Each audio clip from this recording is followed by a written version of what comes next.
Okay, good morning, everybody. I have a special guest today for my YouTube channel. She is not a satanic ritual abuse victim, but she is a victim of pedophilia. Her stepdad was her abuser when she was just a little girl, and so I'm gonna be having an interview with Christy is her name. She's allowed me to use her first name, and she actually. I met her just really before we had our Yom Kippur Zoom prayer meeting, and she did join us as well in the prayer meeting, and she it was really good to have her there and help us pray against all the stuff that's going on. And of course, because she is a victim herself, or I shouldn't say victim, she's a survivor is how I want to term it. Because she's a survivor herself, of course, all of these issues about the satanic ritual abuse, the pedophilia, is near and dear to her heart. And the thing that I really want to highlight as I begin to let her share her testimony and ask her questions is that, her stepdad, did this abuse and raped her every time that he would take her out to cut down these Christmas trees. And folks, I know a lot of you don't like to hear this, but a Christmas tree, it's described in Jeremiah 10, 1-6. You can read it. And it is an abomination to Yahweh. It is a phallic symbol, and that's why you put the balls on it. It is a phallic symbol. It is pagan, and it should have no place in our homes, no matter how much you want to say you're doing it for Christ. Jesus was not even born on December the 25th. He was actually born during the Feast of Sukkot. And that manger that Jesus was in with his mother, Miriam and Yosef, Yahshua was born in a sukkah. That manger was a sukkah. It was a temporary, we'll get more into that when we get to Sukkot. But I just want to highlight that this is a very this subject encompasses a bunch of strongholds, pedophilia, the whole paganism of Christmas, all the stuff, and I just want to make that clear to everyone as we go into this. So, Christy, I just want you to start off first of all by just telling us your story from when you were a little girl, and giving us your background, and then we'll go from there. I'm Christy, and I was born here in Middle Tennessee, in Nashville, and from a very early age, there was a lot of I don't know what you say, demonic influences in my life. My mother came from a very wealthy family. On the other hand, my father came from a working family. And I am the third of three children. I have two older brothers. They're very close in age. They're less than a year apart. And then I was born 3.5 years later. So I'm 57 years old, got married at 19. And I have three beautiful children. One's 37, a daughter. Another's 36, a beautiful daughter. And my son, who I talked to last night, he's 26, a son. And he's experienced some of the same things I've experienced. So it's kind of strange. But being born here in Tennessee, you think, you have a church on every corner. And we have two synagogues here, too, also. Two synagogues. We have three synagogues here in the city I live in is Nashville.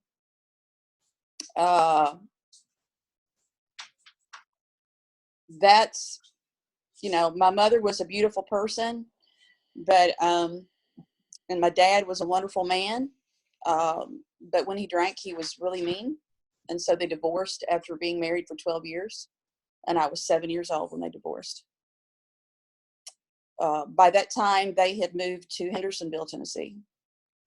And I hope I'm going the timeline's okay. Is this okay? Yeah, perfect. Yeah, and moved to Hendersonville, Tennessee. And my mom and dad divorced not long after.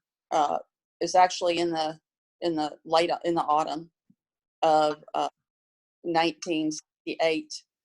And my dad was married 2 months later, and my mother met a man one time at a friend's house, and they, for 6 months, for 3 months, or 2, 3, however long it is from February to May, May 17th, they wrote letters back and forth. They only saw each other one time. And I remember seeing him that night, and I wrote him a letter, and I wanted a daddy because my father had moved. I think my father had moved far away or was going to move out of state to Georgia. So I really miss my daddy. You know, my daddy was, you know, I love my daddy. And my mother had a tendency, because of all her, she had some abuse in her life too.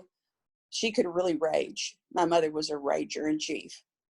And she would hit my brothers and hit me. And, you know, my dad did when he was alcoholic, but my mother could rage just anything. I mean, she'd be fine one moment, and then the next minute she was just off the rails. So she met my stepdad. We went to Little Rock, Arkansas. He brought his 3 sons up from Texas, and my mom, my 2 brothers, and I got in the car, and we drove hours and hours and hours from Hendersonville down there to that hotel, and they were adjoining hotel rooms, and they met, and we spent the day in MacArthur Park. And I remember one of the first things he said to me when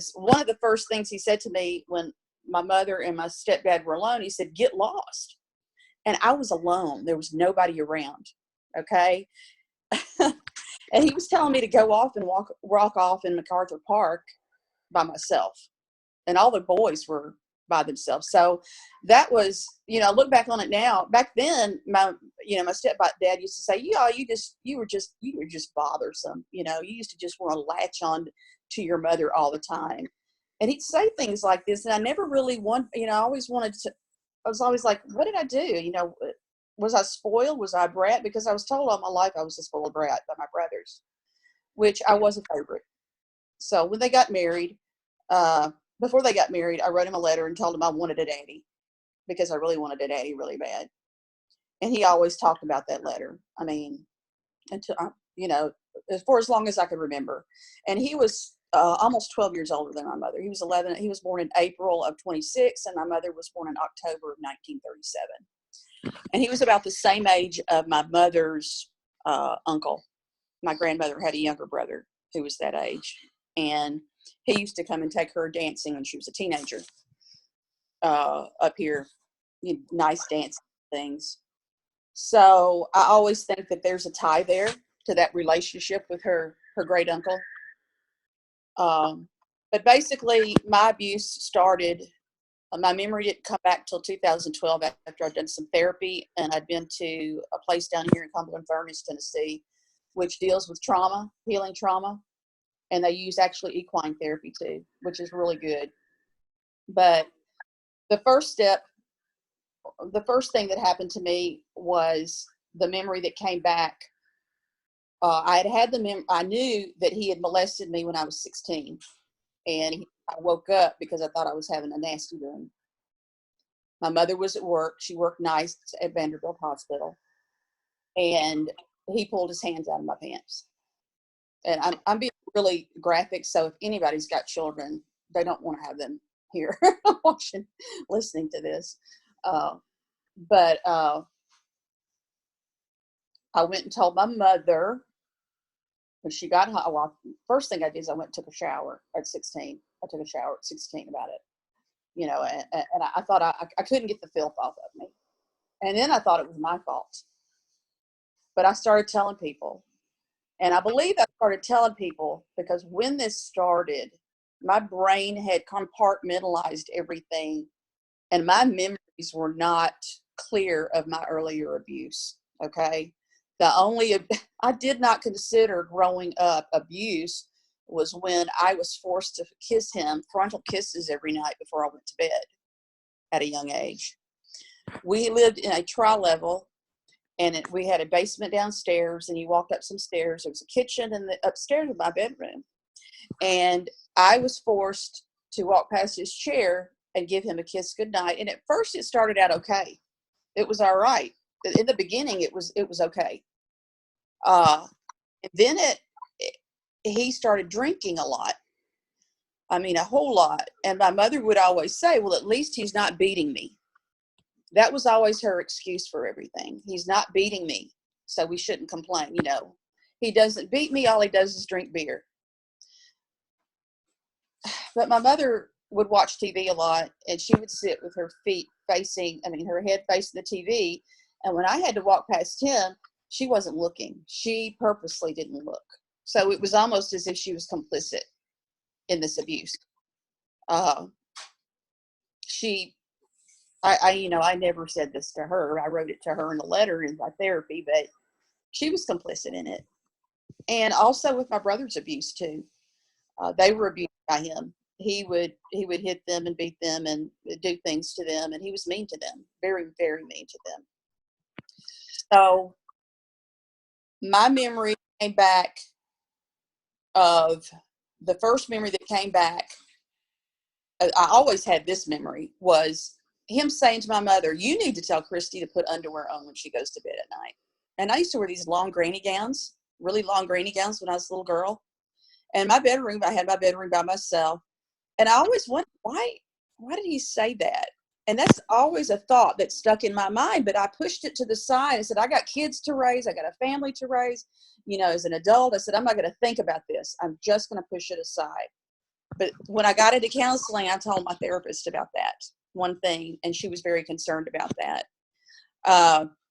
The next thing that came up was the memory of him coming into my room. I had the largest room, which is really strange.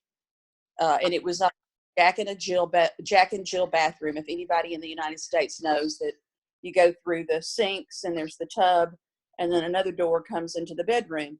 Well, my bedroom was off the Jack and Jill bathroom. I had the largest room in the house. And my mom had decorated my room. It was all, I was the only girl. And he came in, and all I recall was that he had his hands all over me, and I basically dissociated. And I remember seeing the moon out my window, and I just remember crying.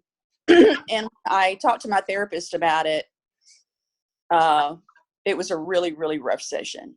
That session, and I don't know exactly what happened to me. And this is the thing about when you dissociate, or you have these memories, you don't remember every exact, I don't remember every exact explicit 100% detail of what he did to me at that young age, because I think I dissociated about that for such a long time.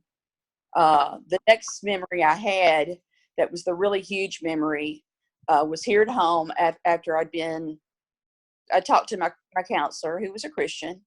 And she said, Christy, I don't want to force you to remember anything. We don't want to do that. That's not what we're here for.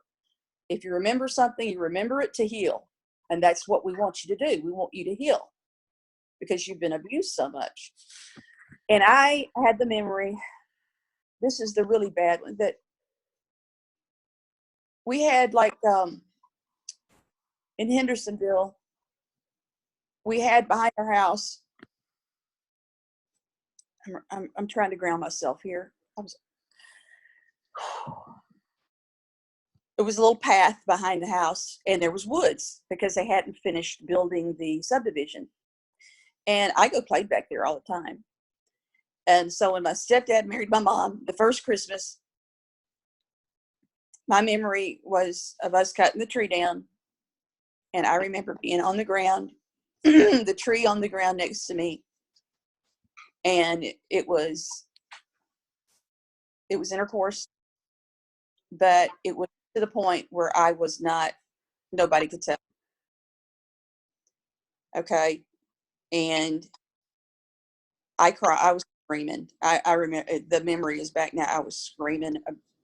Nobody was there. Nobody was there. So my next memory is him dragging the tree with one hand and holding my right hand with his hand. And as we crossed from the threshold of these high weeds that grew behind our grass in our backyard, he looked over at me and he smiled when he said this. He said, if you tell anybody what happened to you, I will kill your mother. Just like matter-of-factly. And I never told anybody. I didn't tell my brothers. and I was really close to my oldest brother. My oldest brother was kind of like, if anybody understands about uh, parental incest, where the parents always dependent on a certain child to help them out. My mother was that way with my oldest brother. He was young, and when my dad left home, and even before then, oh, Lou, you need to do this. I just said my brother's name. Sorry. Anyway, to my oldest brother, you need to do this, and I don't know what I would do without you. I just couldn't do without you. I just couldn't. That type of conversation, and that's not the conversation you have with a child. The type of conversation you have with the child is, go outside and play baseball, come in for dinner, read and pray with your children. My mother never prayed with us. My mother hated God. She was mad at God because her dad died when she was in her late 20s. And to this day, I believe there was some type of incestuous relationship there. So I can't really delve into her history right now, but that was the first time that I actually call it satanic ritual abuse, because right afterwards we bring the tree in and it's a big deal. And my mother's favorite holiday was Christmas. And this is really, I've never really thought about this until today, but that's really not a coincidence that happened to me, because that was her favorite holiday. And he always told me, he said, "You're the daughter that I never had." He would say that to me all the time. And I was the favorite. Okay. When this happens to a child, they automatically become the favorite child. It's not by choice, because I was groomed. I mean, that you are groomed. You are groomed to, if you don't kiss the person, if you don't say the right thing to them, what happens is something gets pitted against you. My mother used to be angry at me a lot. And I believe that her anger toward me was because of him. I don't believe she ever admitted until her dying. She died of Parkinson's, and he put her in assisted living. And I don't think she would ever admit it. But she knew. She had to know. There's no way she didn't know, because it was so out there. But it was so in the home. When we walked out the door, if we went to church, because I always wanted to go to church. I was the one. I wanted to be in church. I wanted to have a spiritual connection with my Savior as a little girl. I can remember that as a little, very, very, very young child, even before my parents divorced. And we did go to church sometimes. But my mother didn't want a relationship with God. She would get angry at me sometimes because I wanted to have a relationship with God. And she became a Sunday school teacher and did some things. But I had this yearning always as a little girl for a relationship with God. The next thing is that, we moved away from Hendersonville after my cousin, my mother's brother. Now I'm telling you, my mother came from a wealthy family. Remember this. Okay. They owned a lot of land in West Tennessee. And my grandfather worked the Nashville Cotton Oil Mill here in Nashville. And they were well-to-do in society. I know nothing about if they were Masons. I don't know if they were anything like that. But my mother was always decked out, in dresses and things like that. And she was used to being raised with a silver spoon in her mouth. Well, we changed that when my mother married my dad, because my dad had worked all his life.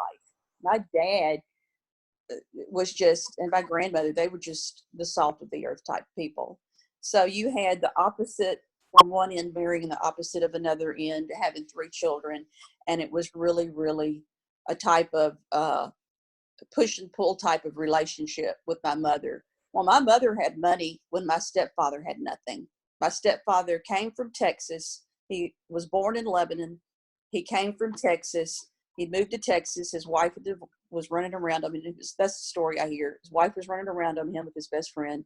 He moves to Tennessee with nothing but a few things and moves in our home.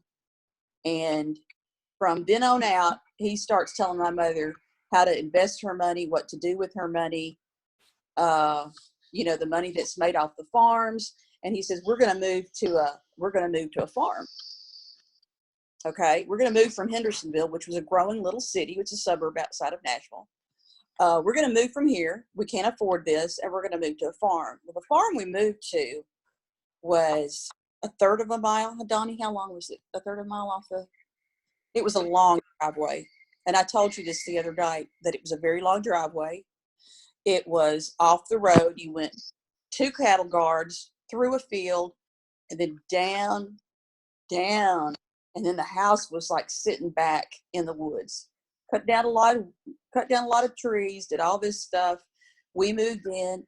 Things seemed to be better for me at about that time because my stepbrothers were around. It was the summertime, and they would come up in the summertime. And I loved my younger stepbrother a lot, very close to him.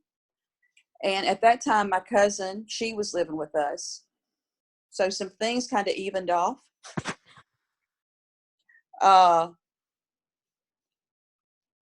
But about one summer, I went to see my uncle. And this has, I'm not staying on my stepdad. My uncle molested me. And a visit to my mother's mother.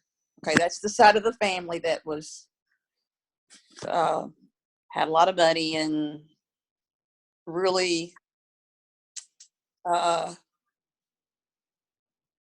alcoholism, drug abuse, a lot of that. And I believe the relationship with my mother and my grandfather was very an incestuous type relationship.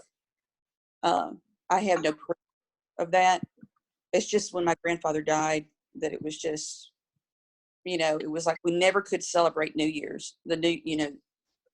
Never. You are never to celebrate New Year's. You are supposed to be in mourning, basically. And this is like until I left home when I was 18. So I'll get back to my cousin moving in, Laurie. It was good for me because I had another female in the bedroom with me for a while. But when we moved to Portland, our bedrooms got separated. We were in separate bedrooms. My brothers had their own room together. And then my mom and stepdad had their room. So once again. Uh-oh, I think I might have lost her. Okay, so unfortunately, she was right in the middle of talking, and it looks like I've lost her. So yeah, she makes a good point that it is sort of a satanic ritual abuse because, the whole thing around Xmas Day is satanic anyway. I also want to clarify that when she says Portland, she's talking about Portland, Tennessee. There's a Portland. Oh, looks like we have her back. Okay, good. Sorry, we lost you there just briefly there, Christy. Go ahead. Okay. Can you hear me now? I got my ear plug in. Yeah, the audio was fine. It's just the screen froze and it looks like your connection got disconnected. Okay. Looks like we're still having problems. So I'm going to read a scripture here. It's in Jeremiah 10. It says, and this is starting in verse 1. It says, "Hear ye the word which Yahweh speaks unto you, O house of Israel. Thus saith Yahweh, learn not the way of the heathen, and be not dismayed at the signs of heaven. For the heathen are dismayed at them. For the customs of the people are vain. For one cuts a tree out of the forest, the work of the hands of the workmen with the axe. They deck the tree with silver and with gold. They fasten it with nails and with hammers, that it move not. They are upright as the palm tree, but speak not.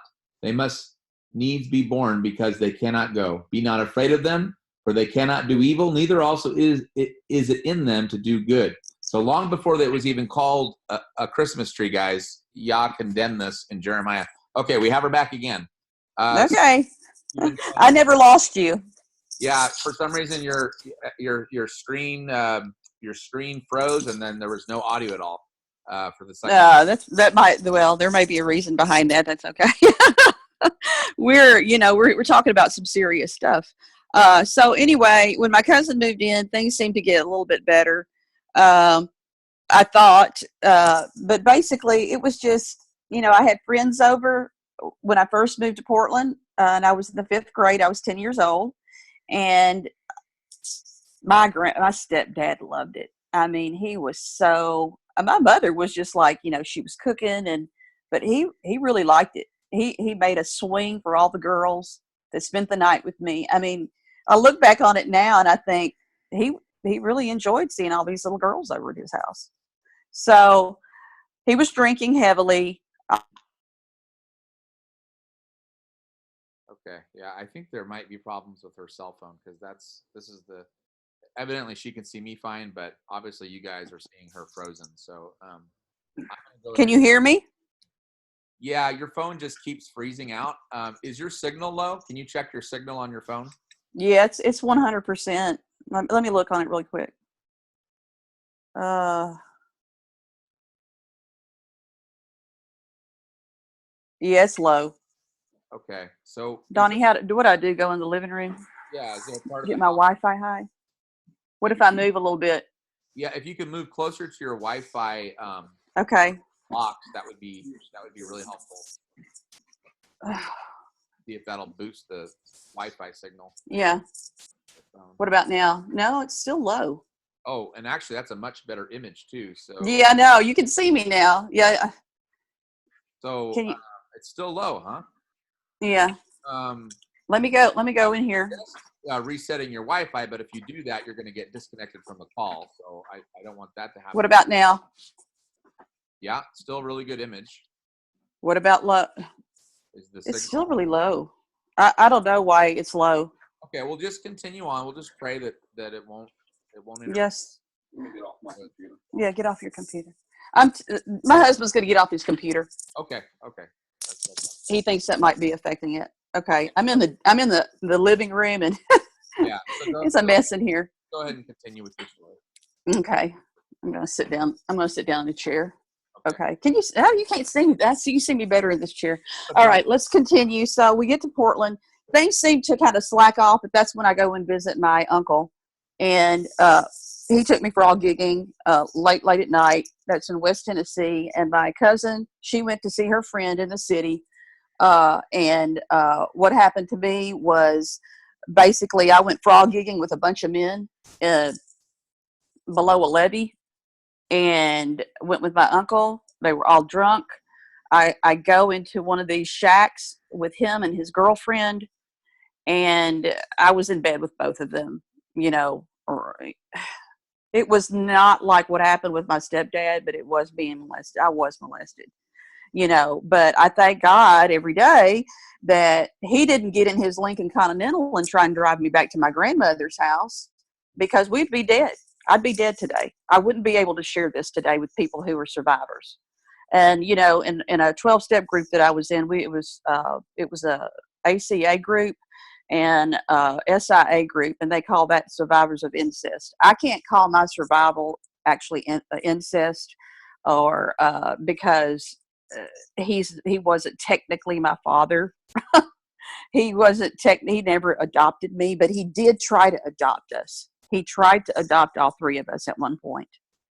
He wanted to adopt me, and he wanted me to have his last name, which that's another thing right there that's very, that's pretty bad. So I remember being in the woods, him taking me out in the woods, and on around Christmas time, and he would march me around the woods. And this, I always thought, this is Christy. Okay, the memory that I had was he marched me around the woods, and I would pick out a tree. I'd find a tree, and he says, "No, no, that's not the one. No, no, let's just keep looking." And my memories that I had of this, the where I lived on the farm, was there was no camera, and I didn't tell you this in the beginning. He had been a photographer in the Marine Corps, and so he took pictures all the time. The camera with the big bulb in the middle. Family would come up. There would be family reunions. He was always taking pictures, but he was always taking pictures of me too. I would be asleep at the hearth. I'd come home from school, and he'd be standing, I'd be taking a nap, and he'd be standing over me taking a picture of me. And see, I didn't see the here.